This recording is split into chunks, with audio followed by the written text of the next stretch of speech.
சொல்லிடுவேன். மற்ற ஆளுகளுக்கு தான் சான்ஸ் கொடுக்க சொல்லுவாங்க.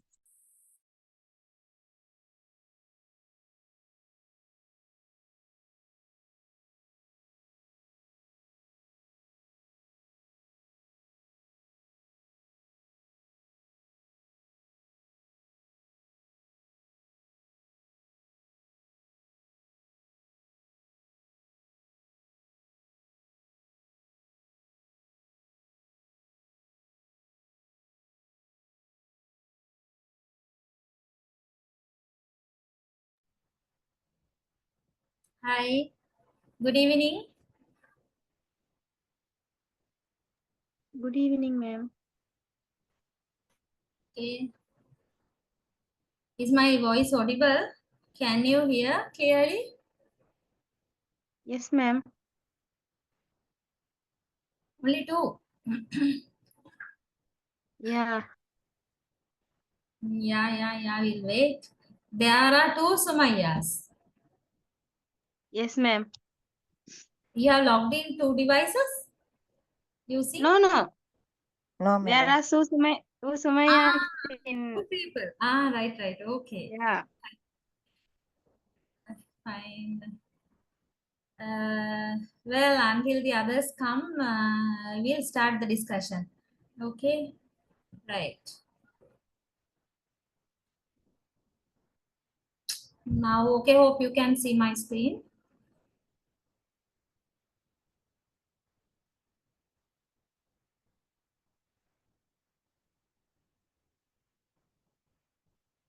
Okay, right.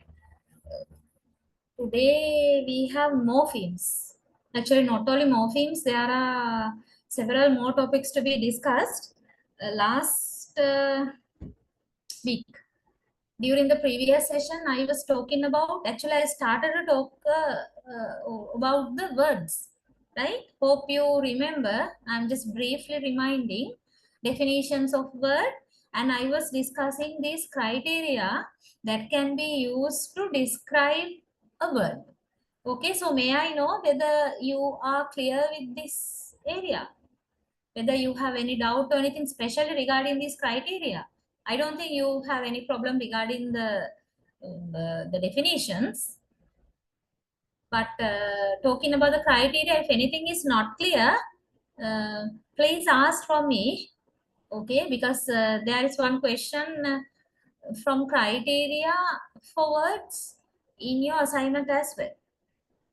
So you need to be clear with this area. Okay, right. Right. Today I need to proceed the discussion with morphemes, right? So we have already started our discussion on word parts and also word formation processes, which means in brief morphology area, right?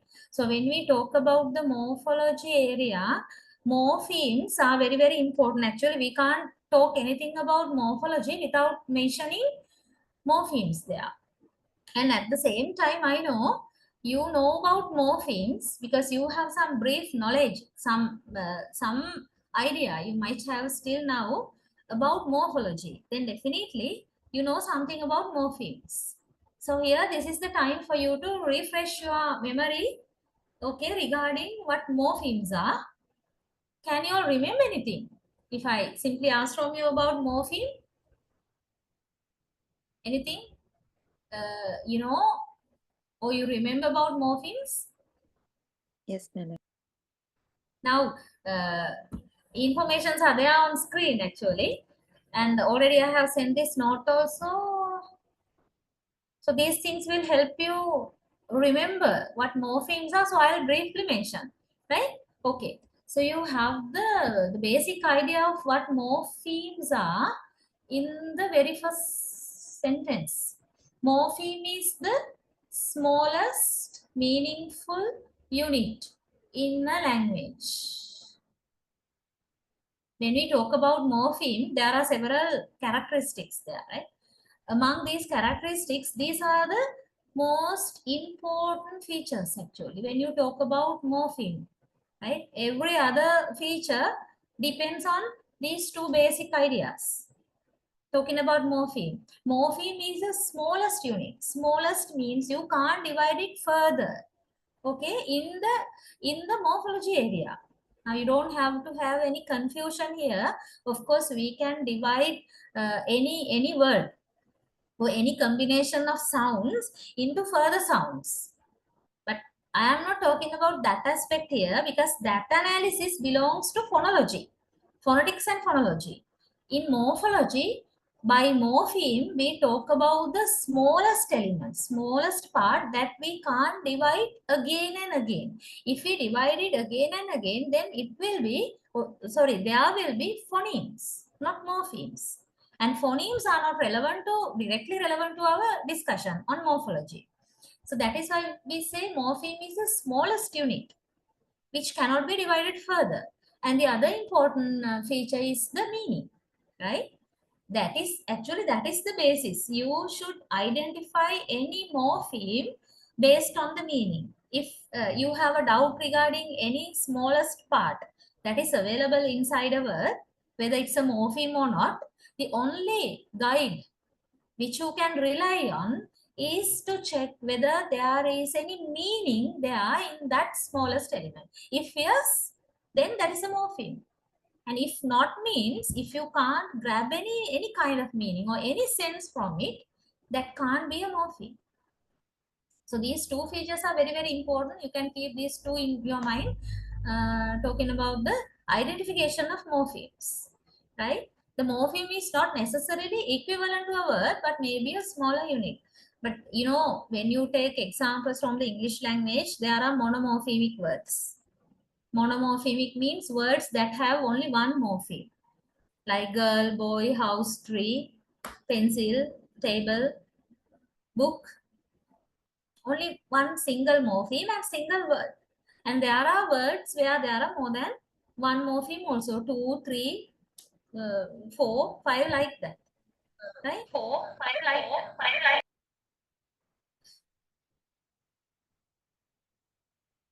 Anybody switching on the mic? No. Right. Okay, now there are some examples here. See, headphones. You need to check yourselves, right? Whether you have understood this concept clearly. Morphemes. Headphones is one example. And there are 3 morphemes, as you can see here in the note, right? Headphones. Head is one word. Actually, this is a compound noun in the plural number, right? Then you can divide the word into its morphemes, head and phone and s. S has a meaning because we are adding the letter S to make it plural. Okay? And head and phone both have their own semantic meanings. Right. The word ringleader consists of, again, 3 morphemes. Another compound noun, right? Ring, lead, and last one, ER. Okay, right. So then when you look at the nature of these morphemes here, these morphemes, you can find there are several characteristics there, right? Certain morphemes are independent and certain other morphemes are not independent. They have to be attached to another morpheme or to a root word. Like for example, ER and S, the last morphemes available in both examples, ER and S, they are not the independent ones compared to the other morphemes there. But still, you know, they have a meaning and they are the smallest units. So therefore, you can clearly apply the characteristics there and you have in detail there. Right? A morpheme has the following characteristics here. It is internally indivisible, right? Not invisible. Indivisible means cannot be further divided or subdivided. Or even we can't analyze them into further meaningful units. This is the last or alternate division, right?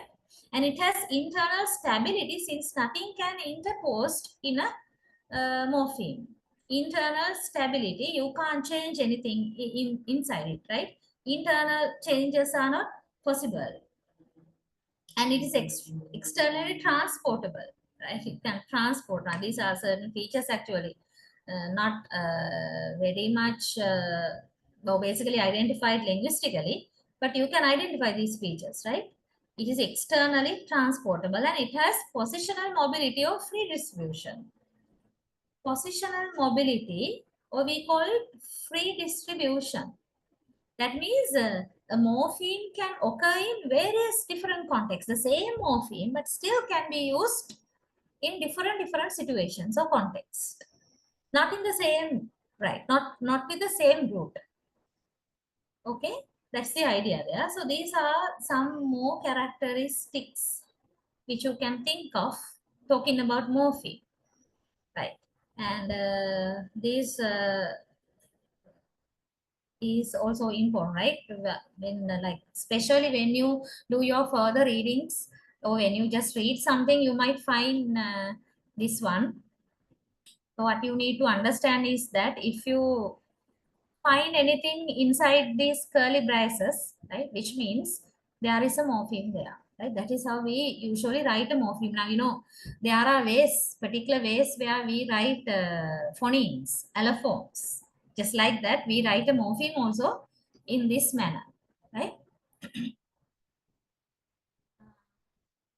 Okay, now this is a classification where you can find several different classifications that are being merged, right? Okay, need to understand this clearly. Morphemes, all the morphemes are divided into two different categories, grammatical and lexical morphemes. Okay, when you talk about the grammatical side, grammatical means any morpheme, right, that performs the grammatical requirement only, that does not have anything to do with semantic meaning, right? That performs grammatical requirement. Grammatical morpheme is that. And on the other hand, lexical, you know, the meaning of the word lexical, it comes from lexis, that means semantics, content. So lexical morphemes are containing semantic meaning. Okay, right. So this is one major classification. And again, when you think about the grammatical morphemes, they can be divided again into function words and inflectional affixes. Function words. Function words are the words that can stand alone, right? That can stand alone and convey a grammatical meaning or can perform a grammatical requirement. Function words. Whereas inflectional affix means, you know about the suffixes and prefixes, right? Then here we talk about, that means in other words, bound morphemes. That term is not available here, but inflectional or derivational affixes can be identified as bound morphemes also. Then inflectional affix is one type of bound morpheme, and here in this chart, it is coming under grammatical morpheme as one type of grammatical morpheme, right? Inflectional affix. Here the characteristics are these affixes are attached to the end of a root, and these affixes do not contain any semantic meaning, right? We attach inflectional affixes to a root only to change the grammatical information or grammatical status of the root word, right? Okay, that's it. And then when you go to the other side, lexical morphemes can again be divided into content words and derivational affixes. So you know then content words are the opposite of function words. Content words are the opposite of function words. Lexical content word means content words that have semantic meaning and that can stand on their own without being attached to any other root. And we have derivational affix then, right? Derivational affixes are the affixes, both prefixes and suffixes that contain a semantic meaning. Okay, that contains semantic meaning. Then you should understand this lexical side, either lexical content words or lexical derivational affixes. They don't have anything to do with grammar there. Okay, so two different types of or two different sets of morphemes, right? Okay.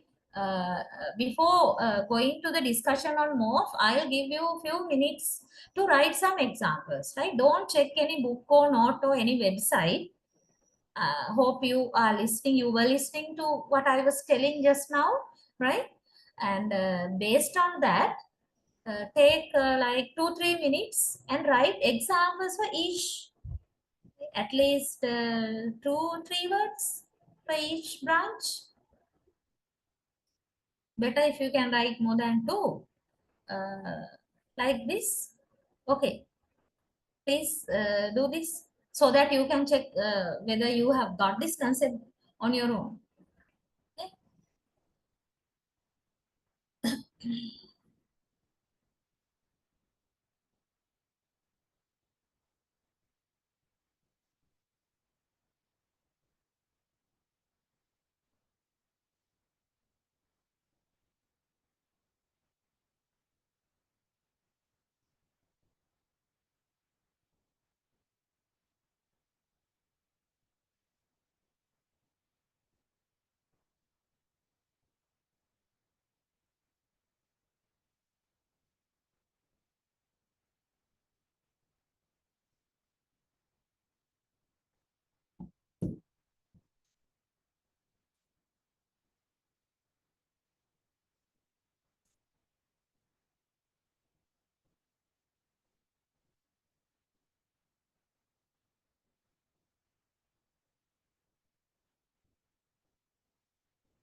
Okay, finish.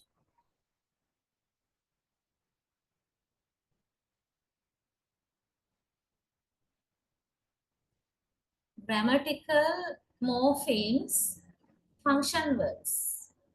The first one, first branch. What are the words you have thought of writing, or you have written 1 or 2 words? You must have written something here. Yeah, those who have written, could you please switch on your mics and tell me? Grammatical function words.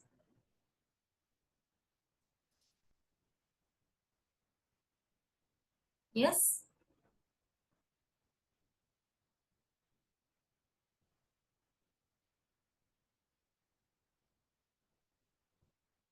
Is it not done or not clear?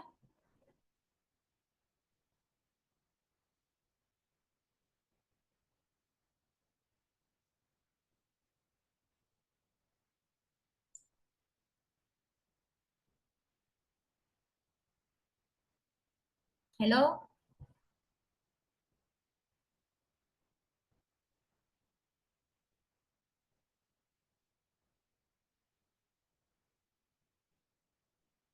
Are you still doing the work?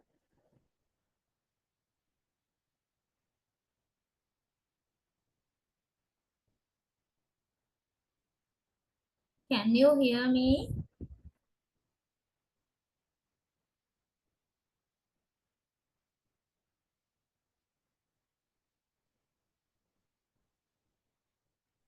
Yes, madam. Very silent. Still writing. Madam, little bit confused, madam. Sorry, Sumaya, not clear. Yeah, madam. What is not clear? Function word.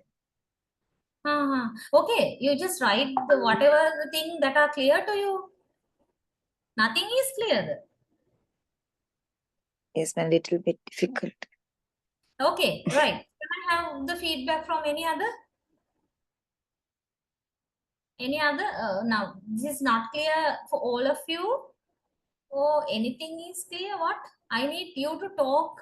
Only Sumaya is talking, but I don't know what the others are feeling and whether they are understanding or not, right? So please be genuine and let's make this transparent. Therefore, please talk. Anybody has any idea of these examples? Anyway, I'm going to give you some examples, but I need to know whether you have understood this. Inflectional affix. Okay, Jitmi. Right, thank you. Correct. Yes. But that is the second set, okay? What about the function words?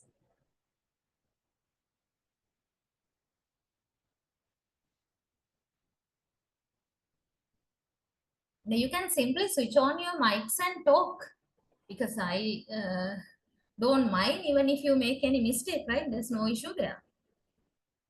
Just try to make this a little bit live. Can you please explain again the function Sure, word? Okay. Okay. Okay, right. Function word in the sense, now here we talk about single words, okay? Single words in the sense words that can stand alone, right? These are just like roots, words that can stand alone, okay? But they have a particular nature. They do not contain any semantic meaning. Like girl, boy, tree, no. They don't contain any semantic meaning. Instead, we use these words to maintain the grammatical accuracy of our sentences.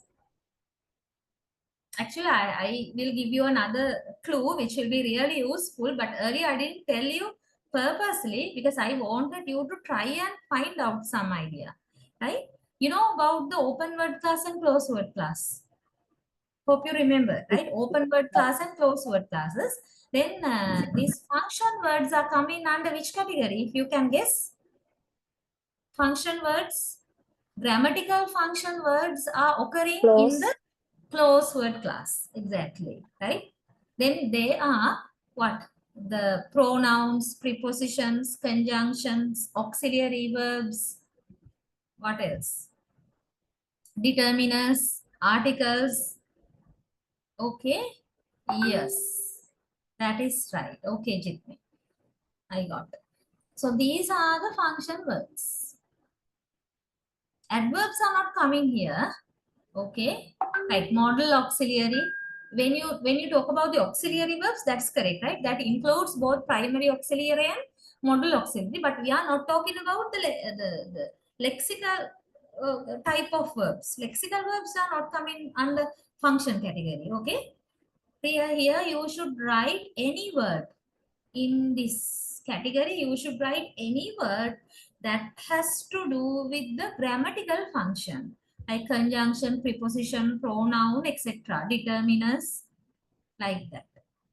So they can stand alone. Now, for example, just think about the article, the direct, definite article. The definite article the does not have any semantic meaning, no, right? Instead, we use the definite article in front of nouns to indicate that we are sure of the particular following noun. We are certain of it when we want to specify the following noun. So all these are fulfilling some grammatical requirements, right? Nothing to do much with the meaning, semantic meaning. And another example, and one of the conjunctions, right? So what is the meaning of and? Actually, and doesn't have any semantic meaning. We use and to join, right? Connecting or joining is the function. That is a grammatical function. Okay, I hope you understood the meaning of the word grammatical.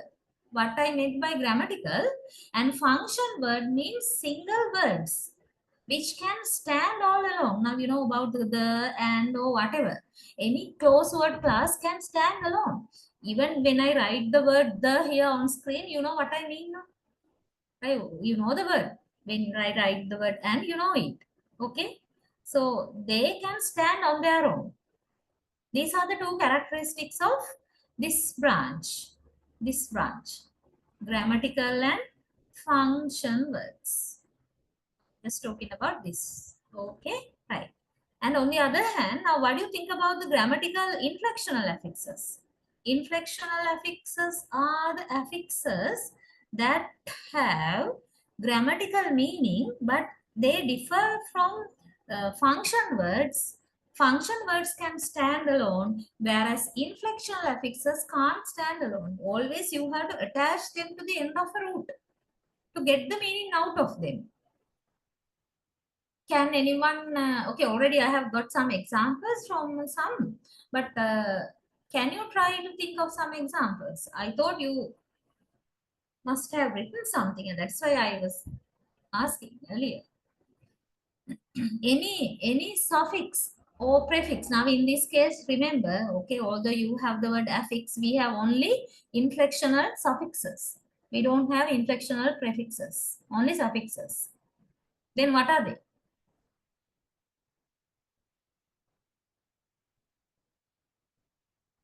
Yeah. What are the inflectional suffixes? Only two features are there. They have grammatical meaning and they can't stand alone, which means they are suffixes. They have to be attached to a root. If anything meets these two requirements, that is an inflectional suffix. Examples? Yes, Fiori?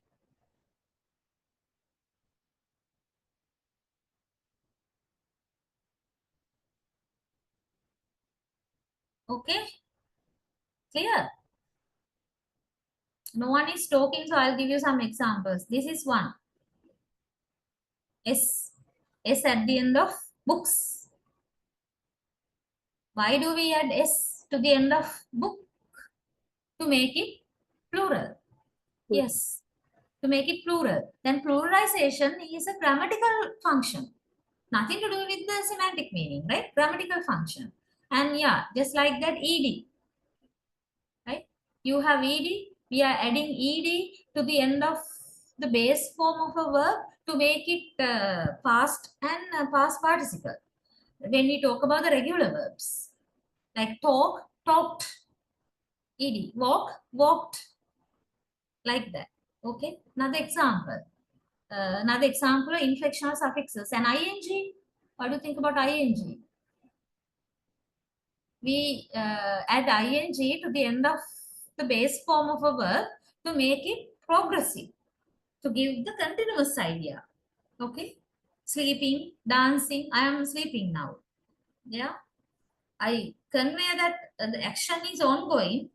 Okay, and I put my sentence in the continuous form, continuous aspect by adding ing to the end of the verb, ing. Like that, there are actually eight different inflectional suffixes available. All these eight are what? Grammatical inflectional suffixes. Okay. So you need to find, now we can talk about ER and EST, which are added to make the comparative and superlative degree, and apostrophe S to make the possessive case, like that, and EN. I think the other one EN, like drunken, written, in those cases, adding EN to make the past participle form. Okay, right. So you need to complete your note. Having only these notes is not enough, right? You need to write some examples. Although you can't write all the possible available examples, at least write some here. Yeah, okay, Chitmi, I'm getting your examples, right? They are correct. Right. So when you go to the other side, then what about the other branch? Lexical branch. I think lexical branch.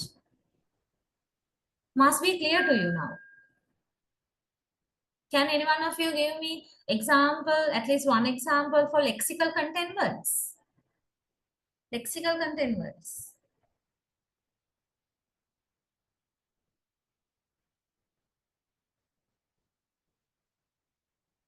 Yeah. Adjective. Yeah. Actually, these are the words which we talk about. Not lexical words with me. Okay. Lexical verbs are coming under the function word category because they have a grammatical function, right? Here, I'm sorry. Auxiliary verbs. You are correct, right? I just suddenly, all of a sudden, confused between auxiliary and lexical verbs, right? You are correct. Here, content words are the words that we can find in open word class, right? Open word class because they have a semantic meaning. They have a content. Yeah, as you said, nouns, verbs, adjectives, and adverbs. Verbs also we talk about the lexical verbs. Yeah, right. That is one characteristic of these content words. The other characteristic is that just like function words, they can stand alone, right? Content words can stand alone and convey a semantic meaning. Okay, what are the examples then? Lexical verbs like run, sleep, eat, drink, write, etc. Not only that, you can write any noun, adjective, adverb under this category, content word category, right? Okay, and when you go to the other side, derivational affixes. Lexical derivational affixes. Here, now in the earlier category, when I talk about this grammatical inflectional affix, we have only suffixes. No? I told you we have only suffixes, but in this category, we have both prefixes and suffixes, which means we have derivational prefixes as well as derivational suffixes that have lexical meaning, nothing to do with grammar. Okay, that have lexical meaning. What are the examples? Derivational prefixes.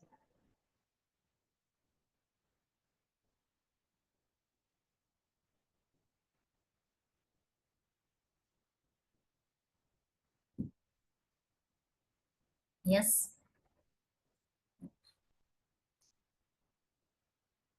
Yes. That is derivational suffix. Yeah, it means nurse, full, right? Kind, K-I-N-D, kind. What is the category? Where do you put it? Under lexical, content word or derivational affix. Kind is a content word. Okay. Whereas only nurse, I'm talking about nurse, it is a derivational suffix. Because nurse has the meaning of kind of state, condition. It has a semantic meaning. Similarly, you have full, less means without. Okay. Full means having, full of, beautiful, full of beauty. Yeah. Madam, un. Yeah. Then I was talking about derivational suffixes, and we have derivational prefixes also, like un, Im, dis, this. Yeah. im, Okay. in. Yes. There are several more derivational prefixes. Actually, there are many more. When you compare derivational affixes with inflectional suffixes are only 8, right? Only 8. Very limited number. But when you talk about the derivational category, there are actually so many. You can't even count and tell the number. Unlimited number of affixes are available, both prefixes and suffixes, when you talk about the derivational category. Yeah, okay, hit me. Your examples are correct. I is a D in modernize and ment in development. These are derivational suffixes, and you write in your note examples for both derivational prefixes and suffixes. You don't have to write all these, but only you don't have to write all the available number of examples, but at least 3 or 4, at least 2-3 examples, right? Okay, so just make sure that you have enough number of example words for these 4 categories, so that later on when you look at the note, these different types of morpheme should be clear to you.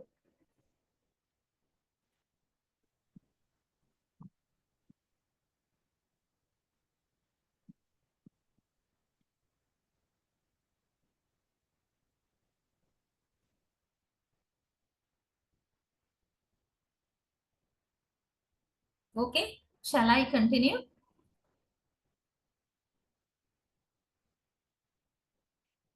Okay, Yes, madam. yeah, okay, right. Okay. Then we have another important term, not that important, but it is also a term which comes in morphology area. You have to know it. Okay, like morph. There is a very slight difference between these two words, morph and morpheme. Now already you know about morpheme now, right? Morph. Then what is morph? Is the concrete realization of a morpheme. Concrete realization, or I can tell it in another way, physical realization. Or how do we see a morpheme physically? That is morph. Or the actual segment of a word as it is spoken or pronounced or even written. Okay? Morphs, either morphs can be spoken or morphs can be written. Now on screen, you can see morphemes or morphs. I have written so many words on screen now, right? I have typed so many words. You all are looking at my screen now. So what do you see? Do you see morphs there or morphemes there? Can I have an answer to that question?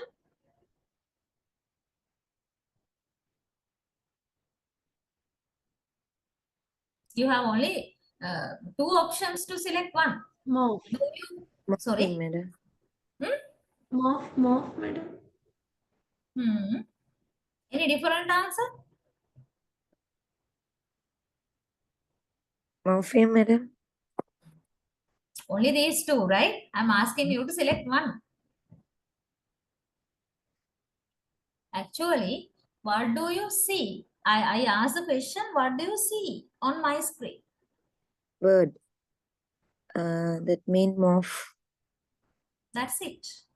Or else I have another question. What do you hear? Now I'm talking now, right? I'm talking and talking and I'm telling a lot of words. Then what do you That is hear? morpheme. Do you hear morphs or morphemes from me? Morpheme. Word is the No. morph. No. Morph. Actually, you can see the morphs on screen and you can hear the morphs when I'm talking, right? So what do you really mean by morph? Morph is the physical representation of morpheme. And what do we understand by the word morpheme actually? Morpheme, you can't see the morpheme anywhere, right? You can't hear the morpheme because morpheme is there in our mind. That is the concept. You can easily remember the difference between these 2 words like this, okay? Morpheme, always remember morpheme as the concept. In Sinhala, we say sankalpya, right? If you are not clear with the word sankalpya, just forget it. But concept, you know, right? Concept is a common word in English. Morpheme is just the concept. And you know, concepts are always there in our mind, right? In the mind of the people. And how do we put that concept out? How do we normally put the concepts that are in our minds out? Either we write or Word. yeah. Whisper. If we write, we use words. And if we talk, we use sounds. Then either in the form of sounds or in the form of words, right? We represent the concepts in our mind, which is the morpheme, right? Concept is the morpheme. And how do we represent that concept? Physically, either in writing or speaking, is what you call morph. Okay. Right? That is why here you have concrete realization or physical, you can write that also, okay? Physical representation of morpheme. Always remember that morphemes are there in our mind. Okay. Sometimes, although we know that a morpheme exists, it has no concrete realization also. Okay, now we can experience this kind of things as well. Don't think always, okay, concept is there and always there would be a physical representation of that concept. There are situations where we don't find any morph to represent a morpheme. There's no concrete realization. Like that is either it is silent and has no spoken or written form, but still the meaning is there in our mind, right? The concept is there. In such cases, we talk about zeromorph, right? Zeromorph. One term, zeromorph is a morph, right? That has no phonetic or word realization, right? We don't have morph, but the morpheme is there. Right? We have some examples. There is no equivalent on the level of the phoneme. For example, fish. Okay. Plural fish. Now, what do you know about fish? Plural fish. What Fish, is the madam. plural form of fish? Yeah, Fish. Same word. fish. We don't say fishes. Fishes. Okay? Oh, madam. No, there is a word in English, fishes. Don't you know about that? We have fishes. Any idea? Don't you use the word fishes? We use, but it as a verb. Verb? No. No, I'm talking about fishes as a noun. Any idea? Other silent people, what do you think? Fishes. Okay, if I am going to wait, the time is passing now, right? Okay. Now, the thing is this. Fish, singular number fish, plural number is also fish. If you are referring to one species of fish, right? But if you, let's think about the situation like this. You want to talk about several different, gathering of several different type of fish. Different species of fish get together. Then what is the word you use to indicate that? That is fishes. The meaning of the word fishes is collection of or gathering of fish from different species. Now, just like animals on the land, fish also have different types, no, right? Different species. Then we can use fishes to indicate fish from different species. But if we talk about fish, more than one fish from the same species, then fish, right? No yes. Did you get that idea? Oh, did I confuse you? Talking about fishes. No, madam. But here we talk about plural fish from the same species, right? Where we do not add es or anything. Then plural fish, just analyze the word fish here, which I have circled. That is plural number. It consists of the morphemes. Two morphemes are there, right? Inside fish, there are two morphemes. One is the word fish that has the semantic meaning, and the other is the plural number. Okay? Other is the plural number. But here the difference is like what we say cats, cat plus s cats. We don't add SOES to fish to make it plural when we refer to the same species of fish, right? We have only one morph. This is the morph. But inside this, there are two ideas. One is the semantic idea, the other one is the plural number. When we say the plural morpheme does not have any concrete realization. That is why we have same form for both plural number and singular number. Pronunciation is the same. Spellings are also the same. Okay, that is one example for zero morpheme. And another example is given let, L-E-T, let. Both the present form and the past form of let is the same. Okay, but when you talk about the past form of let, it includes two ideas. One idea is the semantic idea, and the other idea is the past tense. But you represent both these ideas or both these morphemes using one morph, that is let, let. Okay, right. Hope you followed the point here, talking about zero morpheme, right? Now here you have another classification of morphs. Earlier we were talking about morpheme in the classification. Here, yeah. Dear, food, there are so many zero morphemes like that, Sumaya. Yeah, correct. Huh? These are more examples. That's right. Yes. Have some idea about this chart also. Morph, right? Now we are categorizing morphs here. Morph into free morph and bound morph now. Now, in certain branches, we are overlapping, right? Earlier, we were talking about some types of morphemes. So, those types are coming here also, because morph and morpheme, both are the same. No? Morpheme is just the abstract concept, whereas morph is the physical idea, physical representation. Other than that, both refer to the same thing.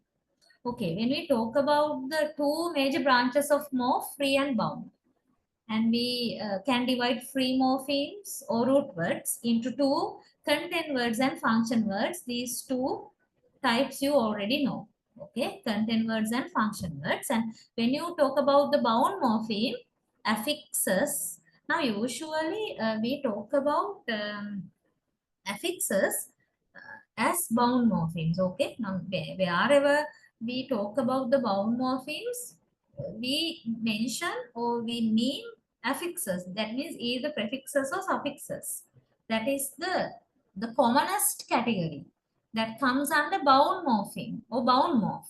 Other than affixes, we have bound root and enclitic also. These two may be somewhat new to you because you already know about the affixes, but bound root and enclitic, we have examples. We'll have a look at them.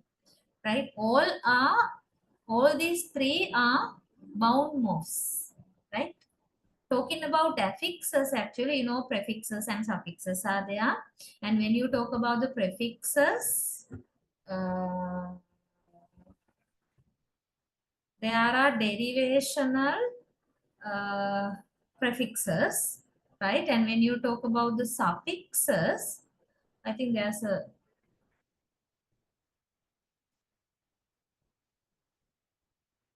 change there, right? Actually, this is an image I have taken. When you talk about the suffixes, both categories are there. Derivational suffixes and inflectional suffixes are available. Okay. When you talk about the prefixes, yeah, correct. We have derivational prefixes only because we don't have inflectional prefixes. Yeah, this is correct. Hope you understood this area. If this area is not clear, please tell me this part. Here we are categorizing affixes. Okay. The basic two categories are prefix and suffix. And by now you have some idea about derivational and inflectional words, no? Right? Derivational morphemes are the morphemes that have semantic meaning, and inflectional morphemes have grammatical function. Okay, right. So keeping that idea in the mind, look at this chart. Then when we talk about prefixes, right, we have only think about the prefixes. Then what can be prefixes? Only derivational morphemes can be prefixes, because earlier we discussed there are no inflectional prefixes. There are only inflectional suffixes. That is why we have only this branch, right? Under prefix, only derivational morphs or morphemes. But when we talk about suffix category, okay, we have both derivational suffixes as well as inflectional suffixes. So this is what you already know and you are familiar with. Only thing is try to catch the classification, how these different types of morphs and morphemes are put together here. You need to be clear, right? Okay, then talking about bound root, okay, we'll have examples, we look at them. Talking about enclitic, we mean auxiliaries and negatives. That means contractions. Right, we'll look at the examples. Okay, talking about free morph. I think free morpheme and bound morpheme, or free morph and bound morph are, I mean, known, right? They are clear. The difference between these two is that free morph can stand alone as a complete word, whereas bound morph can't stand alone. Always we have to attach bound morph to another morpheme, right? Free morpheme. 1 second, please. Please go through this part.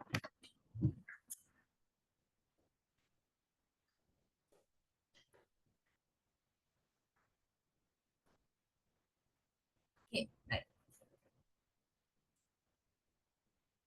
And free morph is the root.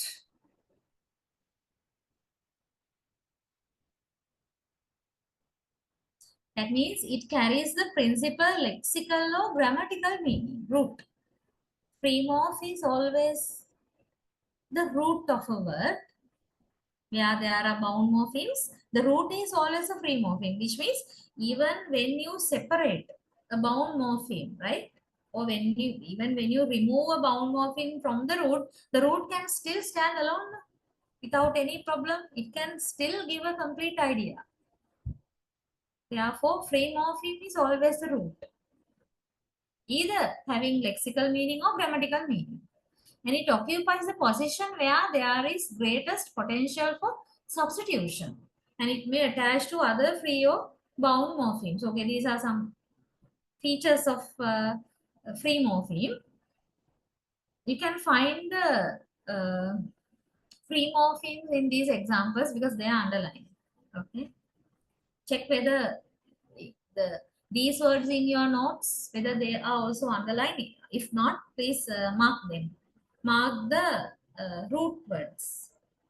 Oh, free morphs of these words. Are they marked there in your note also? Let me check. Yeah.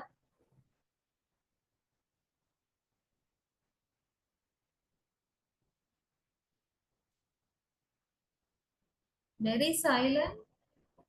Are you listening? Hmm? Yes, No, madam. no, I have not underlined them in your note. In the sense, you need to either underline or mark the roots of these words. Okay? Because these notes are not complete now. Look at these examples. In certain words, you have both prefixes and suffixes. Root is in the middle. Okay. So be careful to identify the root properly. I underlined them here. So you need to check your not.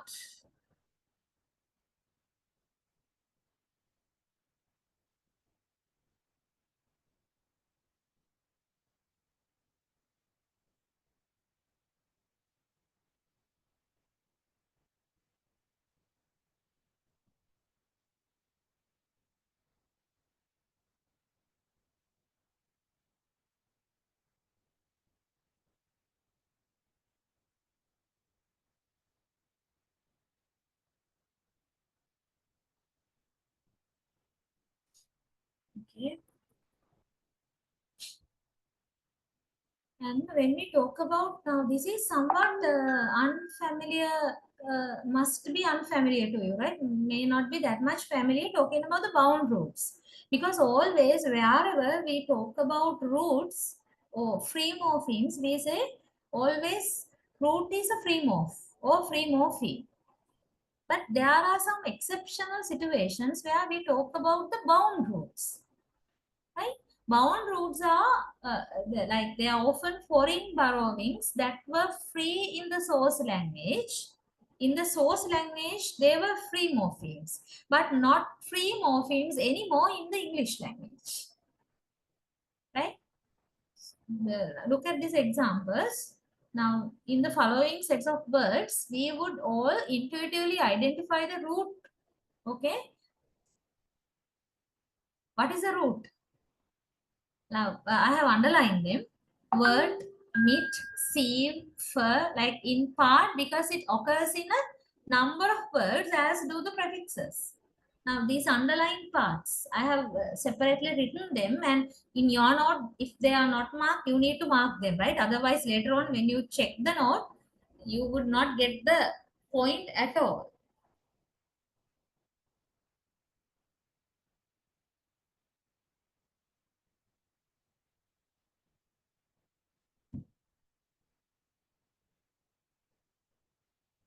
Bound roots are not very popular anyway, right? But these examples can be considered when we talk about the bound roots.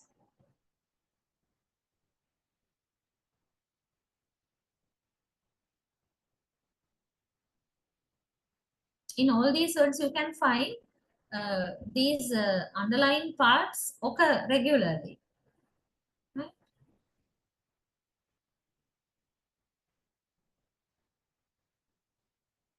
These are the examples for bound roots.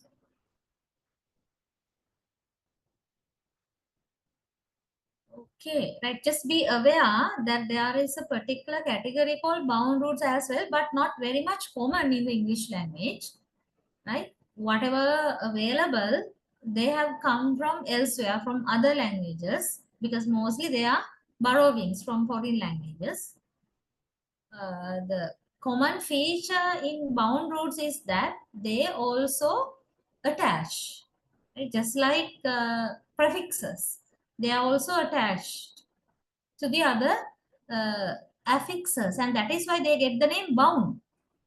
Right? Now, you know, word only cannot stand alone, just like girl or book or anything. Right? Word cannot stand alone. It has to be attached to a prefix here. In all these examples, these underlying root words are attached to prefixes. See? That is why they get the name bound. But still, you can find these underlying parts concurrently occurring, right? Frequently occurring in so many words, just like a root word. Okay, right. Then we have these derivational and inflectional affixes, the differences. But by now we have talked about them, right? So you hope you have some idea about the differences between these two affixes, derivational, inflectional. Look at these points and see whether you can clearly follow. Right. When we talk about the derivational affixes, they are either prefixes or suffixes. That was clear from that chart. Okay. But inflectional affixes are only suffixes. There are no inflectional prefixes. You need to remember it very clearly. Right. And then talking about the derivational affixes, optionally more than one per word. But here, only one per word. Only one per word. Like we can't attach more than one inflectional suffixes to a root word. Now you just think at the same time we can't attach s and ed and en and ing and everything now. We attach only one inflectional suffix. But talking about the derivational suffixes, we can attach more than one derivational suffix. Now there are some lengthy words you must have seen. You have more than one derivational suffixes. So many examples are there. That is why this point. Optionally, more than one derivational suffix is possible, right? And they attach idiosyncratically to only a limited number of roots, right? Only a limited number of roots, whereas inflectional suffixes attach to all or most of the members of the word class. Now, for example, just think about nus, N-E-S-S, nus. Can we add nus to the end of any root? We can't, right? Nus is possible with only a limited number of nouns like what? Happiness, kindness, sadness. Okay? You can't add nus to any root you like. Limited number. But when you talk about the inflectional affixes, which means the suffixes, they can be attached to most of the members of a word class. For example, you can add s to the end of majority of the nouns to make them plural. And you can add ed to the end of all the regular verbs to make them past tense as well as past participle. Okay, right. And when you talk about the derivational affixes, they have two functions: to convert one part of speech to another and to change the meaning of the root. These two basic functions are there. But when you talk about the inflectional suffixes, they have only one function, that means to indicate the grammatical meaning or to perform a grammatical function. Right. And derivational affixes precede the inflectional suffix. That means, okay, just think about the situation. Root word is there, plus. Then we add suffix. And that suffix should be a derivational suffix. And if we are going to add another suffix, that should be inflectional. Okay. For example, teachers. The noun, the plural noun, teachers. When you analyze the internal structure, teach is a root, which is a free morpheme. And then er is the derivational suffix because it indicates the agent or the doer of the action. Right. And what about s? Is the inflectional suffix that indicates the plural number. So usually, almost all the situations, derivational suffixes precede the inflectional suffix if both occur in the same word. Okay, if both derivational and inflectional suffixes are attached to the same root, then remember always derivational suffix comes before the inflectional suffix. That is what you mean by preceding the inflectional suffix. And when you talk about the inflectional suffix, it follows the derivational suffix. Now these positions do not change like this. These positions do not change. Always inflectional suffix comes at the very end of the word. Okay, is that clear? Are these points clear to you? Yes, madam. Right. You have small work now. Please don't take a long time anyway. But without practicing, there's no point in my talking and you're listening. Right? You need to check whether you have got these concepts correctly and clearly to your mind. For that, we have a small work. You have a passage, I think. Yeah. Wallace Stanger's The Dumb Ground. There's a passage. Then what you have to do is to just read the instruction. For each of the bold words in the passage given below, label the inflectional suffix. That's a very simple word. Okay, label the inflectional suffix, and you can use these abbreviations to indicate the present tense PRES and past tense PAST and present participle, something like this. This key is given for your easiness actually. If you don't want to follow these abbreviations, never mind, right? You can just write the lengthy word, but save your time. Okay, save your time. Don't take long time to write. Just take long time or more of your time to think and recognize. For writing, don't give long time. Okay, this is the passage, right? You have this key in your note. And you have this paragraph also in your note. I will give you 5 minutes,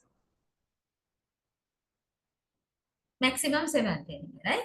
Okay, please do this work now.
Right, okay, finish.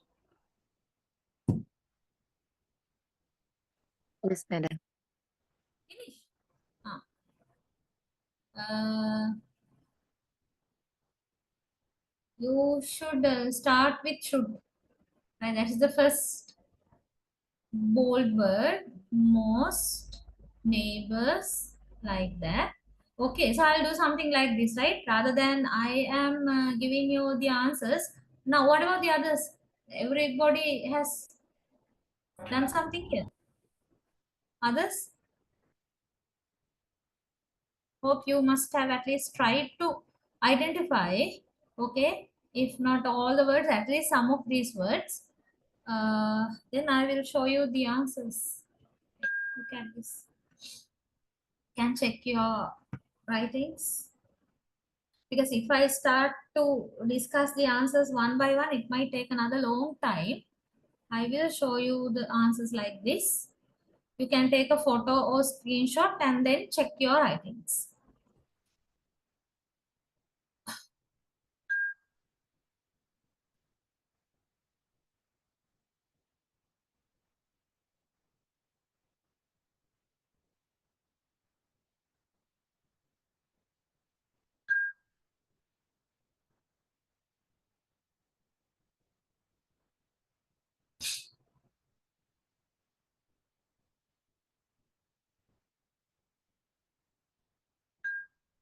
Okay, right. Check your writings. Then we'll continue. Now this is about enclitic. We were talking about the bound category, right? Bound morpheme, bound morph category, enclitic. And that is a kind of contraction. So be familiar with the word if you do not know, I mean, if this is not that familiar to you, right? The word enclitic. These are not commonly used terms anyway. That is meant by contraction. Right? A bound form which derives from an independent word then must be attached to the preceding word. In English, we have two kinds of enclitics. Contracted auxiliaries, right? Contracted auxiliaries which are attached to the preceding subject, and the negative contraction, not, which is attached to the preceding auxiliary. So you need to know something about this whereabouts of these two types of entities. One type is actually contracted auxiliaries, this one, and the other one contracted negatives. You know about the auxiliaries, no, right? We have that is model auxiliaries, even the primary auxiliaries, right? Has, have, am, are, was, is, will, shall, would. These are the most commonly used auxiliaries, both primary and model. In our day-to-day speech, right, in our quick speech, we contract them, which means we shorten them. And in contracting auxiliaries, what do? We attach them to the preceding subject. We attach these auxiliaries, both primary and model auxiliaries, to the subject which occurs before the auxiliary, right? I will, I'll. He will or he shall, he'll, like that. Okay, here the preceding subjects are not given, only the contracted forms of auxiliaries are given here, right? Okay, but you need to understand, we attach them to the preceding subject in all these things. But when we talk about the contracted negatives, this is the other form of enclitics. Contracted negatives, we attach them to the preceding auxiliary, right? Preceding auxiliary verb. When you want to say will not, okay, will not, we contract the negative not. No. When contracting not, what do? We attach it to the preceding auxiliary will. Then will not becomes want. Okay, and like shall, want, and would not, wouldn't, had not, hadn't. These are the examples. But am not is not used, right? Instead, ain't. Am not is used, but we do not contract it like this. Am first repeater, that is wrong. That is ain't, aren't, wasn't, etc. Enclitic means these contractions. That is what you need to know here. Basically, contractions, and contractions are nothing new to us. We do it. Okay, right. Well, here there is another short work, analysis of words into morphs and morphemes. Now we have discussed certain things of morphs and morphemes, right? By now you know, you should know the difference between morphs and morphemes, and especially when a word is given, you should be able to identify how many morphs are there and how many morphemes are there. Okay, to test that knowledge, here there are some words. Writers, authors, mice, fish is there again, and children, teeth, man's, men's. Okay, right. I'm going to give you another couple of minutes. Like now the time 8:50. I'll give you around again 5 minutes. Complete this task. Like you need to do this now. Because I'm going to give you the answers. So you need to check yourselves. For that you have to do the work, right? All of you do this work now. Identify the number of available morphs and morphemes. If you can write them separately, much better, but save time, just write the number, okay, to both. If anything is not clear, ask from me without keeping in silent, okay? I'm ready to repeat anything you want.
Right. Okay. Okay.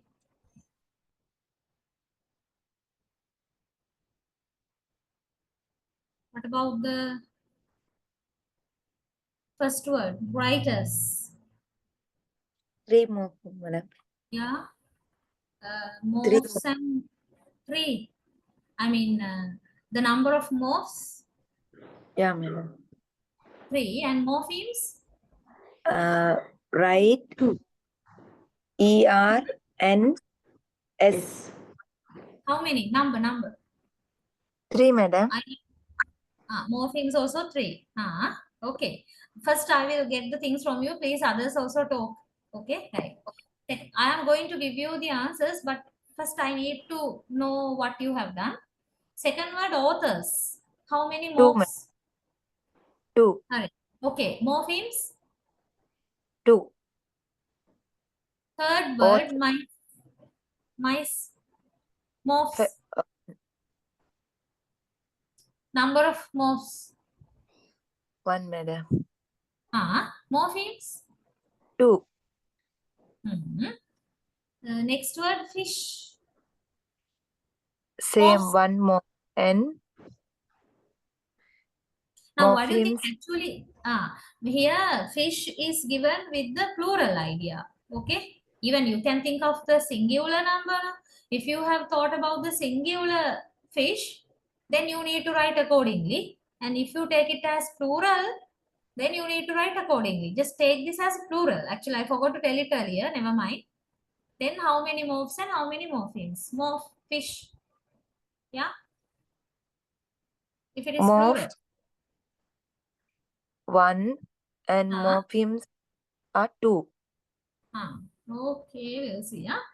Next word, children. 2 morphemes, madam. Then morphemes. Morphemes 2.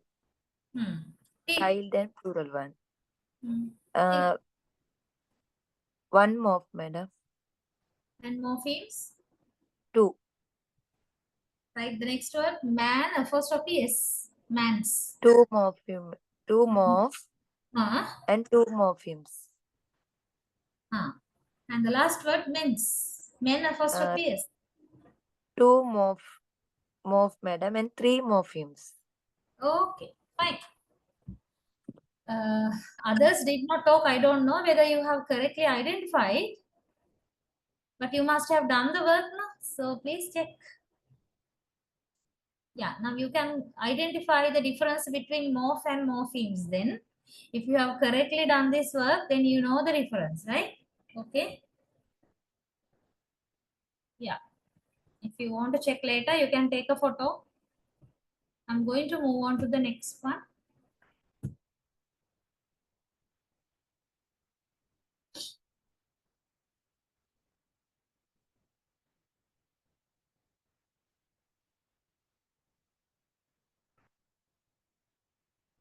Right. Okay. Now we have another big work, actually, big kind of work. But I don't want to take the lecture time a lot here because this might take a long time if you try all these things. Look at the question, analyze the following words into morphs using the model given below. Okay, right. Model means inequality. This is the word, the given word, inequality. So you need to analyze this word into the morphs, which means you have to just, you don't have to write the meanings or anything, just break the word into its morphs. And you need to do it having the morpheme idea in your mind, because how are you going to identify the morphs? For you to identify anything, any part of a word as a morph, they should have a meaning. And it should be the smallest unit. These are the characteristics of morphemes. Okay. So keep the idea of morpheme in your mind and then physically divide the word into its morphs. That is how you should do this work. There are so many words here. Would you do only the first two sets as the time is not that much available? This set, first set, Okay, first madam. two columns only. Okay. And the others also you have to do later. Later do it just like this. Okay. I don't think you should take long time for this. Quickly do this.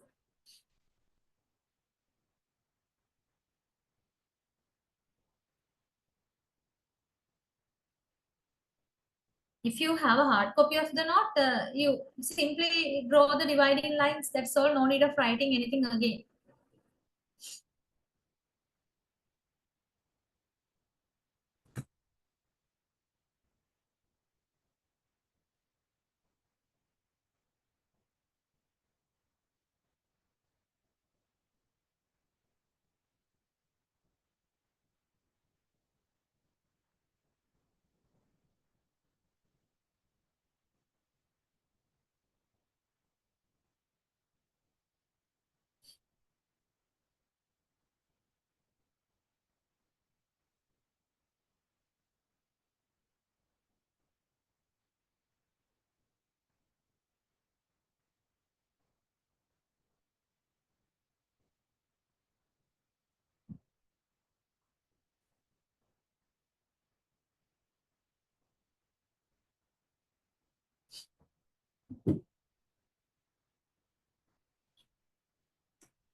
Right, first word.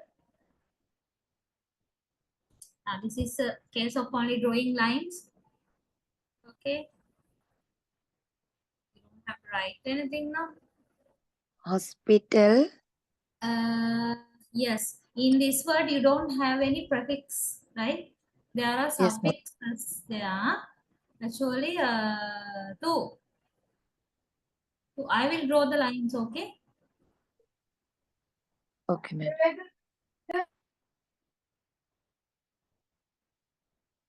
Actually, if you draw the lines of on the word, you have to do it like this: hospital, one morph, that is the root, then IZ, that is one suffix, and the next suffix is ATION.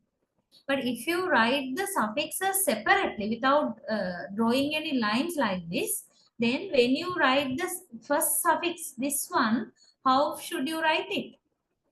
How should you write this suffix? Here it is I and Z spellings, but this is IZE. The suffix, if you write the suffix separately, that is IZE. Okay. And there are spelling changes when you attach it to the root and to the other suffix. That is what has happened. Can I know how you did this work? Did you just draw the lines on the word, or did you separately write the morphs? What happened? Separately right, madam. Separately write. Then check the spellings. When you write IZ, actually there is no suffix called IZ. It should be IZE. Okay, right. Second one, invisibly. Invisible. LY. D.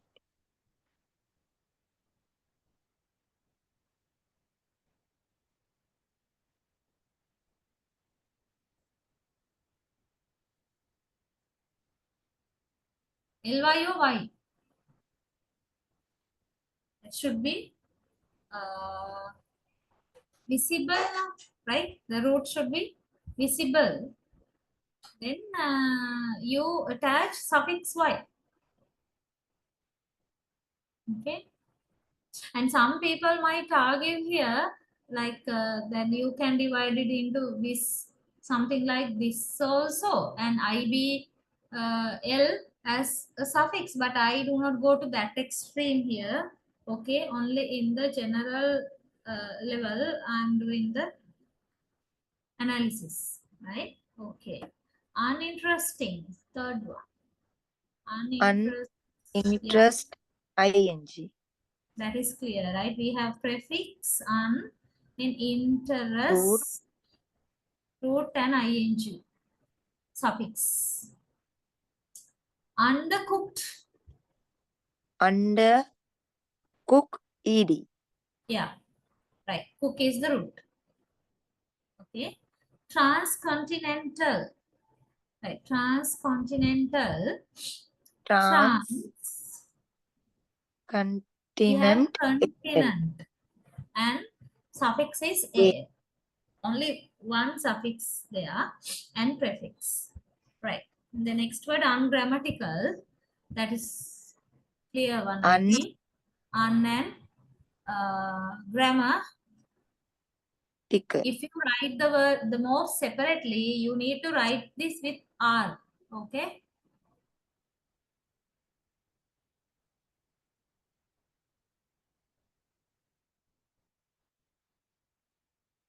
There are two suffixes.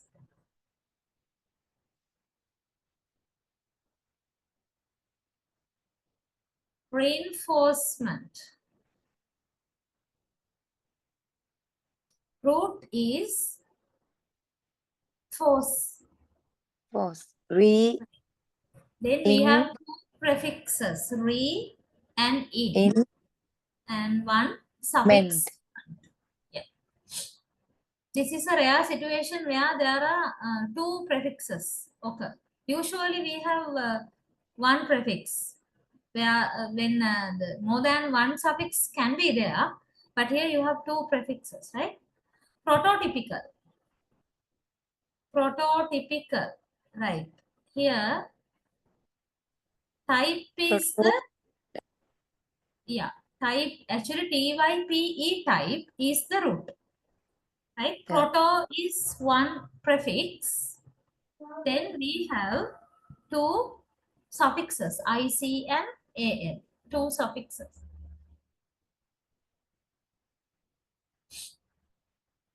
Unforgettable. How do you divide it according to the meaning? Forget is the root Forget, word. right. Forget is the root. Then we have one And prefix and one suffix. Right? Here yeah. the letter T is double. That happens due to the attachment of the suffix there. But when you write the root only, there should be only one T, one letter T. Okay, right. Impropriety. There, im is the prefix and Proper. proper is the root. Spellings are different. IETY is the suffix. One prefix, one suffix. Root spellings have undergone changes here because of the attachment of the affixes. It should be proper. Proper is the root word. Okay, like that. I hope you can divide the morphs of the other words also correctly, right? Just take it, do it as an exercise. And all of you, I hope you would try that, the other half. Okay, right. I'm not going to discuss it now as it can take a long time.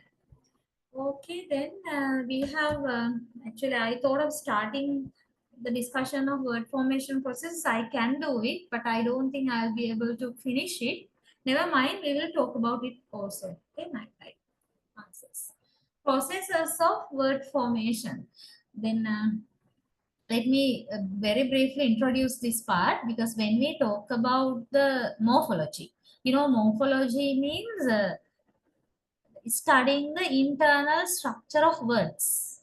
Studying the internal structure of words. So when we study the internal structure, or when we study the formation of words, this part is also a compulsory topic. Processes of word formation. That means what are the processes available in a language to form or to create new words. Other than the existing words, we are still, in relation to any language, not only the English language, whatever a language, day by day, it's getting new, right? Every language adds a lot of words regularly. I'm not telling daily, but regularly, on regular basis, new words are coming. Actually, they are not coming automatically, right? There are mechanisms that are functioning underneath to form new words and adding them to the vocabulary of that language.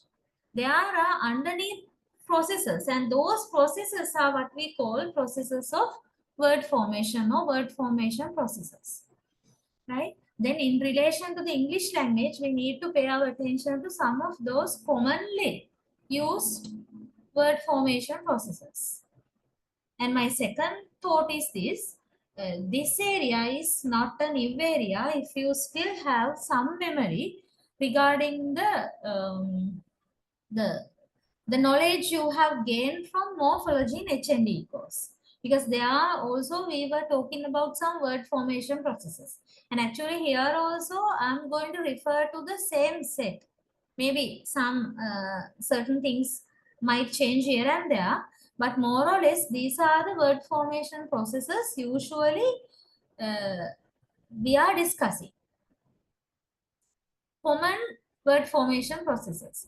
Then you need to have a very clear understanding. You don't have to learn any of these things by heart, but you need to add everything to your knowledge. Okay? To your knowledge. So therefore, you need to understand. Understanding is the most important thing.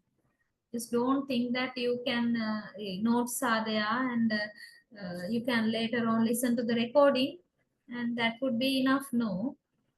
As always, I'm telling you need to actively participate in the discussions and get these things to your mind. Then you don't have to actually read even the note, right? If you get these things to your mind effectively, right? For that, you need to actively participate in the discussions. Right. Now we will look at these processes one by one, but I'm not going to take a long time, right? I'm not spending long time, and here and there are some blanks. You have to write down examples or refer the slide and get your notes completed. Right. Then we have from number 1 to number 9 different word formation processes. Can I know how many word formation processes are still there in your mind? How many do you remember? There are 9 here. When you just read these processes, anything you remember still, or you don't remember anything? Nothing. Yeah.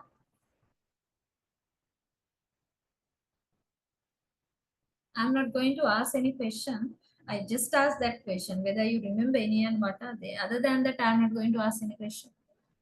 Because the notes are there, right? You can get some idea, clear idea. But at the start, nothing is clear now. Oh, what? No idea. Yeah, man. Huh? These 9 you remember? A little bit, madam. Little bit, right? I think the others also the same, right? Other silent people must be the same. Okay. I will look at them, right? So you can refresh your memory. Hamisa, you want to say anything? No, ma'am. Okay. All right. We'll look at them one by one. Right. First one, coinage. Coinage, or we call it neologism also. Wherever you see the word neologism, remember that is coining new words. Coining in the sense, here you need to understand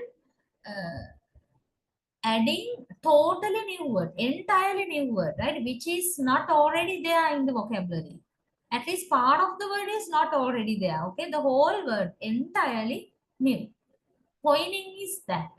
Another name, the term is neologism. The invention of a totally new term. That is called coinage. So you have a list of examples: aspirin, sandwich, Hoover, Xerox, nylon, and even the Google. Right? What are these words actually? I haven't given you any explanation. Instead, I think, yeah, I have very briefly, I have mentioned this word formation processes, but you need to understand the concept, the meaning. That's enough.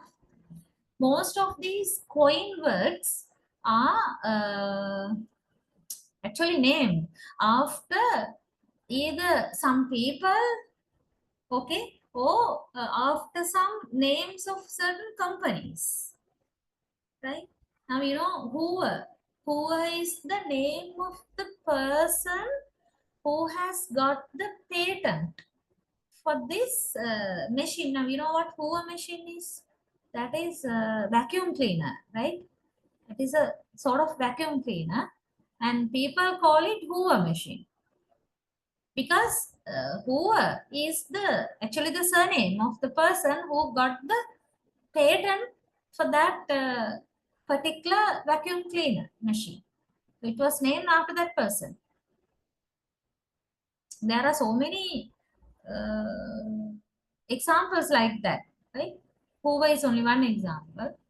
And talking about Xerox, Xerox is the name of the company who produced photocopy machines.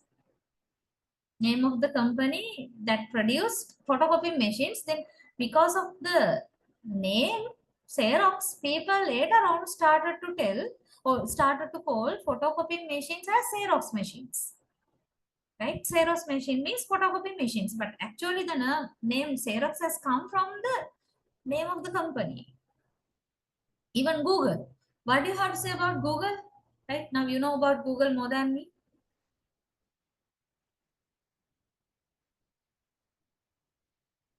Anything about Google? What is Google? Name of a person? Oh, what? Search engine, ma'am. Huh? Sorry? Search engine. Search engine. It is a search engine as well as a company. And haven't you heard Google company, Google Samagama?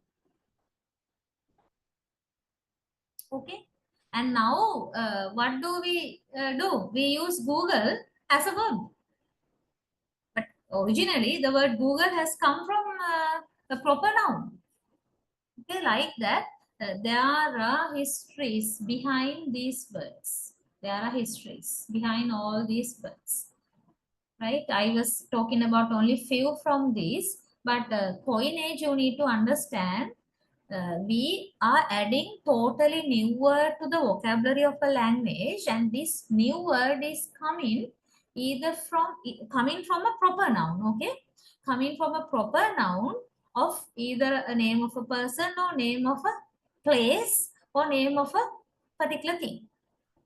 That is the nature of coinage. Hope you understood the idea, or you got the idea, right? Okay. Then we have borrowing.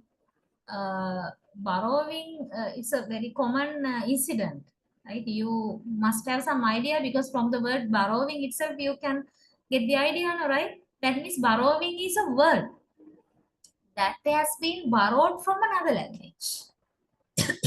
The word borrowing we use to indicate a word that has been borrowed or taken from another language. Alone, there are some other terms, loan word or borrowed word. All these terms are equally used to indicate this. And lexical borrowing, that is also another term which is used to explain this one, right? Indicate. And borrowing has become a commonest source, one of the most common sources of new words in all languages, not only the English language. Every language has borrowing, right? Okay, don't you think so? Can you think of some examples? Now, talking about the English language, there are a lot of examples, many examples. Actually, more than majority of the words are not originally English words, right? They have either come from Latin or Greek or French, German, from so many other source languages. Do you have any idea about borrowing of Tamil or Sinhala? Any idea? You might get some examples, you might remember, but if you remember anything, add them here also later. Okay. But here I have given some examples regarding English language. Borrowings in the English language. I have given you limited number of words, right? Dope, croissant, zebra, lilac, pretzel, pretzel, yogurt, piano, sofa, tattoo, tycoon, some words only. Now they are English words, but originally they have come from these source languages that you find within brackets. Okay. Then your vocabulary as well as your knowledge span should be broader than this. You can't just rely on these words only as examples. There are many more examples actually. That separately you can find borrowings to the English language from Dutch or Latin, French. Separately you will get long list. Understand the concept, what's happening there.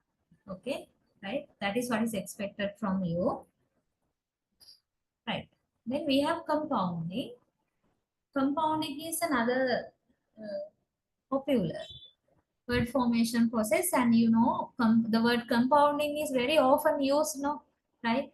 Because in English language, you know, there are so many compound words, compound nouns, compound verbs, compound adjectives. These are the three basic types of compound words in the English language. What is happening there? We join two words side by side. We join two separate words, okay, together and form a new word. That is what you mean by compounding.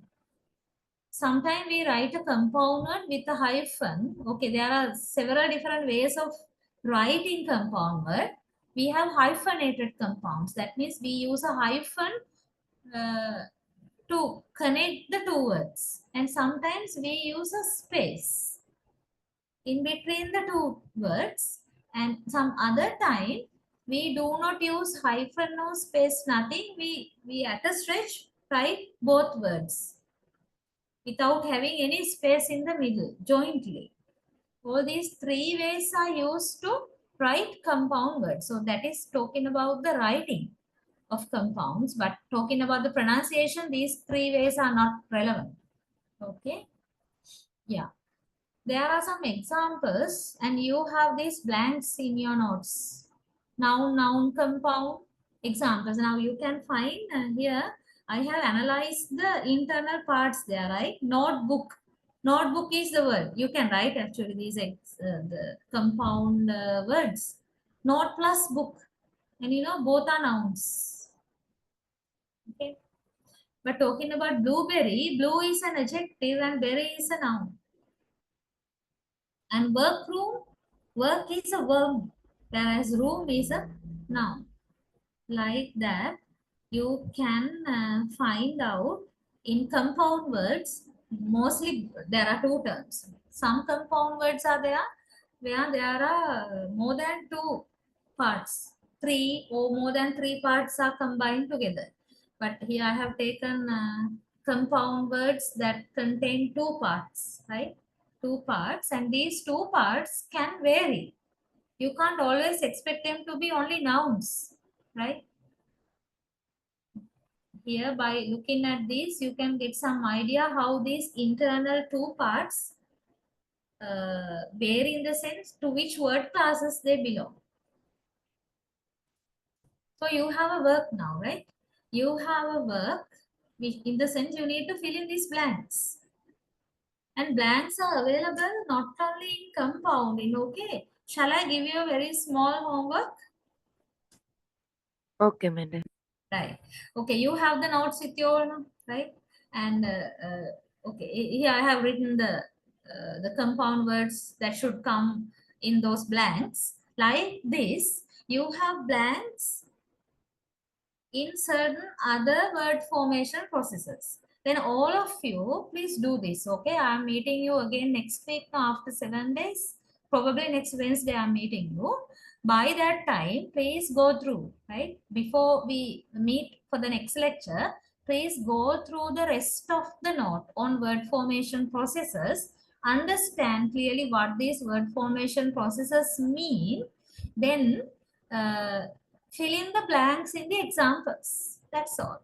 You don't have to read anything else or browse any website, no need. Okay, if you read the points, the information given here, you can easily understand the process and what happens. Refresh your memory also and complete the examples. Then it will be really easy for us to quickly finish this part the next day.